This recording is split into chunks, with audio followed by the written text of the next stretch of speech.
Hello, John. Hello, Oliver. So today we're going to talk about one in 5 women die of heart attacks and strokes, and I'm sure it's probably 2 in every 5 for men. Probably, I don't know what the statistics are, but generally it's higher for men, I think, usually. Anyway, so let's talk about it. Yeah, well, that was the study that was done by the Irish Heart Foundation about women, and it says 1 in 4 women die of heart disease and strokes. You see, women have, generally speaking, we say to have children, and that takes a good lot out of them. And it's a pretty hard business for women when to have children. And some in our time used to have biggish families, and it was hard on them. And so I know families that the mother died when they were only young. For example, Pope John Paul II, Saint Pope John Paul II's mother died when he was 9 years of age. But his father was very good at rearing him and giving him the foundation for the Catholic faith. He often went up to see his father at night time, and he'd be on his knees saying his prayers. Mm-hmm. And this had a great profound influence on John Paul when he was young, and he was into the acting and that kind of thing, but a vocation come, and of course the communists there, he had to do it kind of underground, if you know what I mean. So that's an example of his mother died when he was only 9. So they do have their business of what they have to endure every month by way of periods and that, and it can be they're a great asset to mankind, mothers, and in my opinion, and they're marvellous, and our Blessed Mother is a perfect example of what's good and what's noble and what's good. So if the ladies that this study says, if they're practicing Catholics or Christians, then the home life is benefits and children benefit. So at the same time, because of their poor, because of what they have to endure, I think it could be a factor in the thing. So in this business of what the Irish Heart Foundation. So maybe they can take steps to sort of prevent that, because I notice ladies now, which were in my time very demure, and you'd never see a lady in a pub. You might see 1 or 2 in the snug having a glass of Guinness, which is supposed to be good for the health. But in the question of women now, they can drink a fair bit as well, and that can't be good for them either, or good for anybody that's overdoing that area, men included, because men die from strokes and various other, if they do things to excess.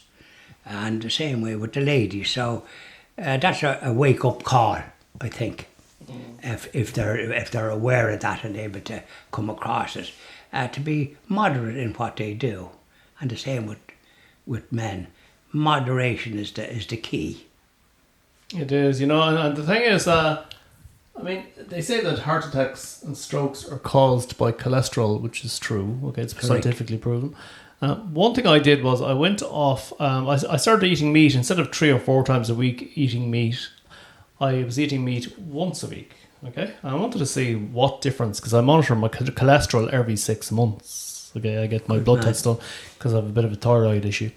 So so on my next test, my cholesterol had dropped, okay, by 1 point. And that was very, very encouraging. It made me think, maybe not to have too much meat, but Correct. to have a moderate amount of meat. Correct, yeah, moderate. Yeah, I do that, very moderate. Because as you live as long as I do, your appetite is not as robust. But you do need nourishment. Mm-hmm.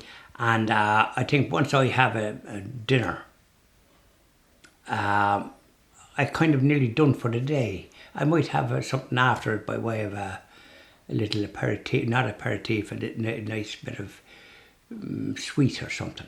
When I say sweet, it might be a nice nice bun or a scone. You like your sweets? I do, and I'm just wondering, should I be, because I like it, and I always have them, that type of thing, and I have biscuits, but I don't go over the top on biscuits. If I have one, but then I'll have a cone that you can buy in boxes, or I'll have an ice cream. There's ones now you can buy 12 little ice creams. So I used to like choc ices when I was young, and now I'm having choc ices again in my second childhood. Okay, and you'd have your dinner every day would be vegetables and meat. Oh, correct. Well, vegetables, not always. For example, on a Friday, I don't eat anything like that. I'll have, I might have a hard-boiled egg or spaghetti, not spaghetti bolognese, spaghetti out of a tin, or beans, and a slice of toast underneath it. And that's what I do on a Friday. I don't eat meat or anything else. I have a diet, and unfortunately I'm not that fond of fish. On account of growing up in Howth, and the smell of fish used to nearly knock me down. And I was also on the fishing boats. I like going on boats, but the one thing I didn't like was the smell of fish. And when I used to go on the fishing boats when I was young, when the summer come, because the boat was blessed, and we got a trip in the boat, and I used to like to go downstairs, or go down to the, not downstairs, down wherever you call it, and see how many bunks they had. And I used to know by portholes in a boat how many bunks there might be there. And I was always interested in how many bunks for some reason, because that meant then that they could have a rest when they were out fishing. You know, in the passage time, they were in the boats, and if it got rough, because they got drowned. You know, when you're in a fishing boat, you can be, I won't say downstairs, but where you call it going down to there's a term for it, but it's not downstairs. It's like a fella that I knew one time. He was perhaps from the city, he didn't know. He says, did you reverse it? I see you're after reversing the ass. You don't use that expression with regard to asses or horses. You don't reverse them. There's some other term. You back them up. Correct and right. The donkey. And then when you want them to go left or right, you pull on this lad or pull on the other, and round wherever you want them to go. And if they're trained, that's the way to go. So these are things that just determine, in some ways, what we do, isn't it? It is. So just your diet, because like you're in the winter years now, and you've lived a very long life up to this. Okay, correct. So I'm sure viewers are intrigued to know what's John Malone's secret, apart from the religion. Okay, because you've it's deep faith. Moderation in all things. I don't abuse the body. When you're young, you sometimes can. But oftentimes you'd be not too well after it. So, like, you begin to cop on somewhere that it's moderation that counts. And you get good counsel from others. And I was fortunate to have good friends in that area, and still have them. Still have them over 60 years, a few. And I often stay there, and they maybe visit me as well. So these are the gifts that, if you, moderation, and that you don't abuse your body, and respect yourself, respect others. Not think of yourself in that sense, think of others, and try and be an example with the way you live. You're saying you have a meal, you have your dinner every day. Do you have a breakfast every day? I just have porridge. Porridge in the morning. And a Sunday then I break out and have cornflakes with a bit of muesli. Okay. And that's all I have in the morning. And I'll have a pint glass, not full to the top, but with some hot water and a bit of lemon in it. I've been doing that for years. Okay. I was recommended somewhere along the line. And I drink that in the morning, and then I have the porridge, and I used to make enough to put out for the birds, but maybe they're not used to the concrete that's around now that I got. So I'm just having enough for my own use.